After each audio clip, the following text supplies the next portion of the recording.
Michael Harriot, courtesy of Avery Carter, Poetic Images. Michael Wright, Bernadette Stanis and Wendy Raquel Robinson walk into a bar. Okay, the first thing you should know is that African Americans generally don't tend to patronize bars. Secondly, if any of the above-named people walked into a nightclub, a dancery or any place where more than half of the patrons could do the kick pivot part of the electric slide without looking at their feet, a riot would immediately ensue. During the melee, someone would scream, "Can't nobody sing like Eddie Kong Jr., as Tasha Mack was swarmed with people taking selfies. Unfortunately, James in Florida's only daughter would spend most of the evening turning down free drinks because, according to an online poll just made up, 87.3% of African American men rate Thelma in the top 5 most beautiful actresses of all time. THR News 02.07.22 Scarlett Johansson and Colin Yost. If you had to Google any of the names or references in the previous paragraph, then you might be white, because this is what happens when you're Blackfamous. As I explained in the now infamous tweet, Blackfamous is the gap between black stardom and white anonymity. A person becomes Blackfamous when most black people know their name and face, but white people often have no clue.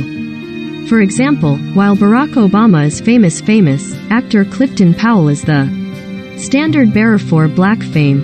Even if you don't know his name, you know who he is and have enjoyed his work. With or without his backing band Maze, singer Frankie Beverly is so Blackfamous that the average cookout attendee is, by my estimation, 7 times more likely to know the lyrics to "Before I Let Go" than words to any song in the entire Beatles catalog. While Hollywood may regard widespread popularity among African American audiences as niche, many African American celebrities enjoy a level of security and artistic freedom their white counterparts could only dream of. Loretta Devine has been involved in major motion pictures and television projects for more than 40 years. Nia Long's 30-year run of iconic film and TV performances includes Boys and the Hood, Friday, Love Jones, Boiler Room, NCIS, Los Angeles and #Black AF. Instead of relegating themselves to the position of character actors or jockeying for roles as the third lead in disposable romantic comedies, many Blackfamous stars chose to chart their own paths by appealing to audiences who want to see themselves reflected in the media they consume. However, this doesn't mean these performers are choosing to participate in lesser projects or play lesser roles. For black film and television viewers, Evan's idea of mainstream is a matter of perspective. Black actors and actresses are fully aware that they must die, cry or help white people get by.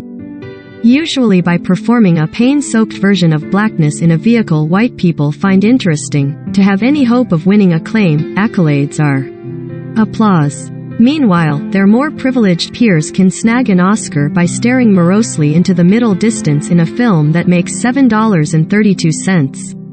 In all fairness, many black people, myself included, can't differentiate between crestfallen white famous actresses like Gwyneth Paltrow, Cate Blanchett and Kate Winslet, who might also be Scarlett Johansson. Plus, I'm pretty sure Chris Pine, Chris Pratt and Chris Hemsworth are just one guy collecting 3 different checks.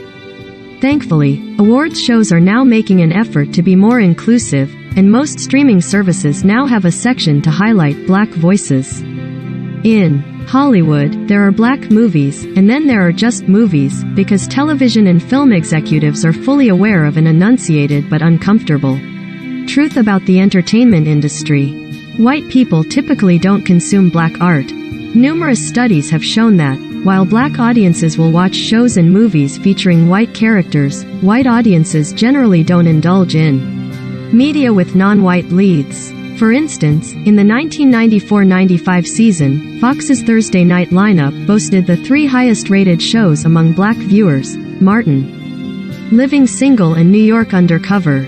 None of them, however, cracked the top 100 among white audiences, which is why Flava magazine and Maxine Shaw are still Blackfamous, while Friends, the whitewashed knockoff of Living Single, remained relatively obscure to African American viewers, ranking 99th out of 115.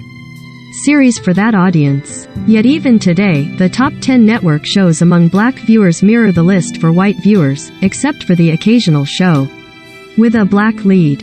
Perhaps the greatest thing about this cultural phenomenon is that it never fades, nor is it dependent on youth or beauty or widespread appeal.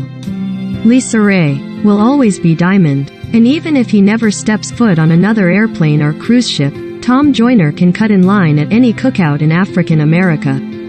Contrary to what one moderately talented white famous soupcan designer would have you believe, there is a certain kind of celebrity that lasts more than 15. Blackfamous is forever. Michael Harriot is a writer, cultural critic and humorist, and author of the upcoming book The Unwhitewashed Story of America.